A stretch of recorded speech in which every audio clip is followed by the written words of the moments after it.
Hey, this is Ruben-Jay, and you are watching and listening to the Ruben-Jay Report here on multimediamount.com, where we defend the truth. We defend the American dream, and we defend the average, everyday American.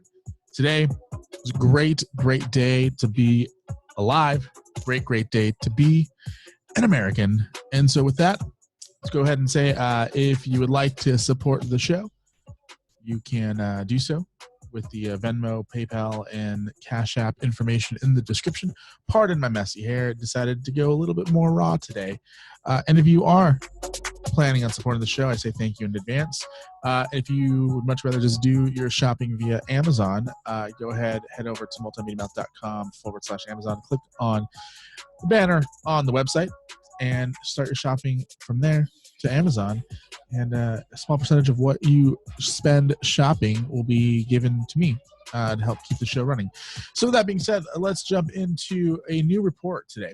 Very interesting new report coming out from the CDC, and it's up over on multimediamouth.com as well, where the CDC says that that it's not that coronavirus, the Wuhan virus, may not spread easily from contaminated surfaces. This is according to Yahoo News, reporting that the CDC is now saying that the coronavirus is not easily transmitted from contaminated surfaces. From day one, it was believed and reported that the Wuhan coronavirus could spread easily from respiratory droplets left behind on a surface. So basically what we were led to believe was that if, say, for example, me talking into this microphone, obviously I spit on this microphone, and somebody came and they touched the microphone afterwards, and then they touched their eye or whatever, that they could get the coronavirus. Well, the CDC is saying that it's not as easily transmissible as that. Now, if I sneeze in the air and then you walk through my cloud of sneeze, you're probably going to get the coronavirus if I have the virus. Obviously, I don't have the virus, FYI. So, of course, we were all told the smart thing to do is carry hand sanitizer, sanitize often, wipe down the surfaces before you sit down, and which I'm still going to do. I'm a bit of a neat freak, a bit of a germaphobe. But reports said that if you touch the surface after someone sneezed on it, or even just by talking, just droplets come out of your mouth, and it hadn't been properly sanitized before you came into contact with it, that you would probably get the virus. CDC says that the virus is not spread easily in other ways. So the main way to get it, of course, is by person-to-person transaction. So you go and you make out with somebody who has coronavirus, you're probably going to get the coronavirus. If again, if I have coronavirus and I sneeze and you walk through my sneeze cloud, probably going to get it. Stuff like that. It is not thought to be the main way the virus spreads, but we're still learning more about the virus. So basically the CDC is saying that as we develop more and more, details about this virus, although it's funny because for a long time, the people were saying, oh, this virus is one of the smartest viruses. It's a very smart virus. This virus has done things that we haven't seen viruses do before, and it's mutating fast, and it's turning out to be a really stupid virus. It doesn't seem to be able to do smart things. The World Health Organization is sticking to its guns, saying that it still spreads through contaminated objects and surfaces. So my recommendation, not that you need my recommendation, is to sanitize things before you touch it, if you can. Obviously, if you're walking through a store, you don't have the ability to openly sanitize everything you come in contact with. But if you're going to go to a restaurant, feel free to take a minute and sanitize the table before you sit at it. Wouldn't be the weirdest thing to do. In fact, I'd probably salute you for that. So, one of the things, I like to use this platform to hopefully get some culture things changed and moving forward. So one of the things that I want people to look at and think about moving forward in general is that we have so far lost the war as far as how things are perceived, the war of perception. If from the start we would have called the coronavirus shutdowns what they really were, then we would actually be winning the war on perception. See, if you go in and you remove a child from a dangerous situation, you're a hero. But if you go in and you kidnap a child from their parents, you are a villain, obviously. Now, if the state goes in and removes a child from a home because the parents were abusive, then yes, that's a heroic thing to do. But if the state goes in and removes the child from a perceived dangerous situation, it's really kidnapping. If there isn't any real, so the reason why I'm saying this isn't, I'm not going to get on a soapbox about foster services and child protective services or anything like that. What I'm here to say is we have a ton of young people, particularly college age people, who are calling this a quarantine when in fact it's not. This is not a quarantine. This is a lockdown. This is a full-fledged lockdown being in place by our political leaders. So young people do not understand the word quarantine. According to Webster's dictionary, quarantine is defined as a state or period or place of isolation in which people or animals have arrived from elsewhere or have been exposed to infectious or contagious disease are placed. So I come in from Wuhan, China. I potentially have the virus. You put me in quarantine, and that keeps people safe. Nowhere in that definition does it state that perfectly healthy people for whom there is no hard evidence of any exposure to an illness should have their livelihood taken from them. Right now, we have 30 plus million people whose livelihoods have been taken from them. The point of a quarantine is to protect healthy people from being infected by the people who actually are infected or could have been infected.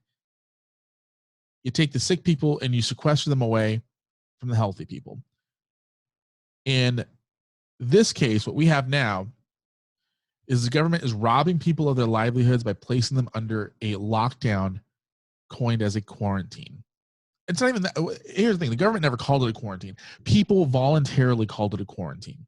Now, I'm guilty of this. On my podcast with a friend of mine, thebestfriendshow.com, I jokingly referred to this as a quote unquote selfie quarantine, which means that, yeah, I kind of caved into it. But, I've come to the realization that this isn't a quarantine. This is a lockdown. This is a full-fledged lockdown. In California, we have, hey, it's okay to go to the beach, but you can only walk, run, swim, jump, be active.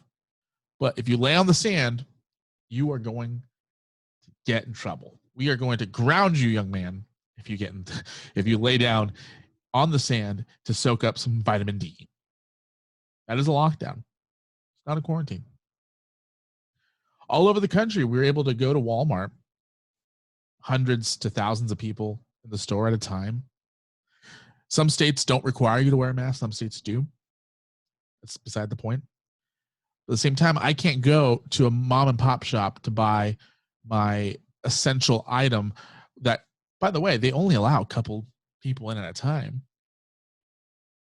But Walmart is allowed to stay open. That's a lockdown, not a quarantine. I'm allowed to go stand in line at Burger King with other people, order some food. In fact, if you go up the street from my house, which is where I'm at right now, there is a Popeye's chicken that only allows 2 customers in at a time, but outside the store, everyone just congregates right at the door.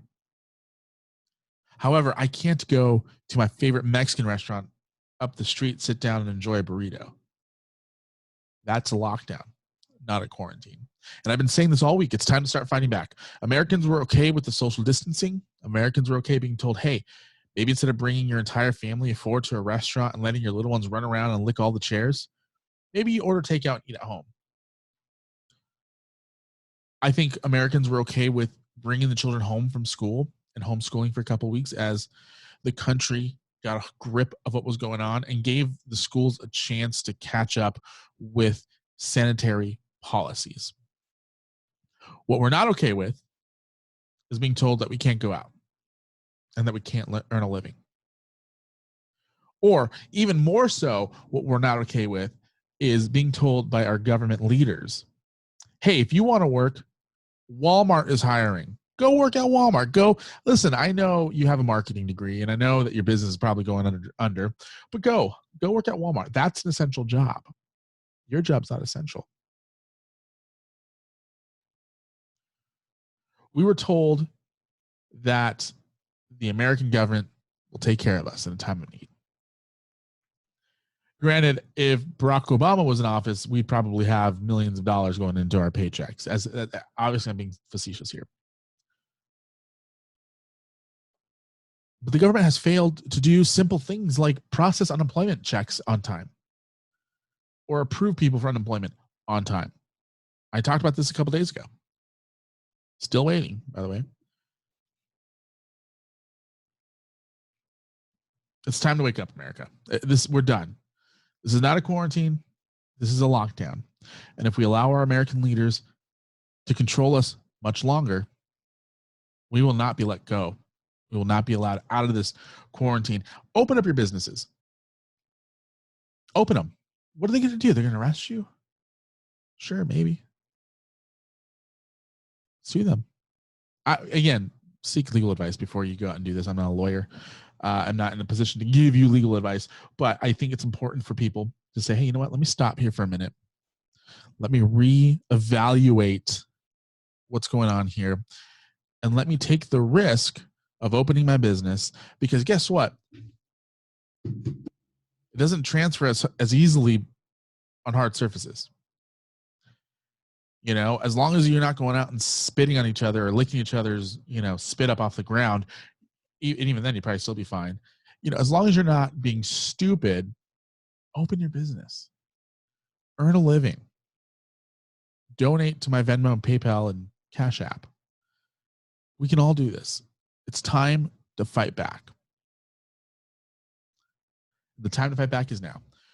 And with that is today's Ruben-Jay report. Thank you so much for tuning in. I appreciate all the hundreds of you who are tuning in at a time. Thank you so much. Again, my name is Ruben-Jay. Hit me up on Instagram at TheRuben-Jay. Of course, if you're not following this on Instagram already, at The Ruben Report. Yes, I'm waiting for Dave Rubin to sue me. Not really. Hopefully he doesn't. We're spelled differently. But again, multimediamouth.com/Amazon. Click on the banner. Help support the show. Venmo stuff's down below as well if you decide to help out. But again, I'm just doing this more to kill time and hopefully inspire some people to step up and fight back for America. All right, guys, that's all I have for you today. Enjoy your day. Be safe and be well. Oh, wrong mouse.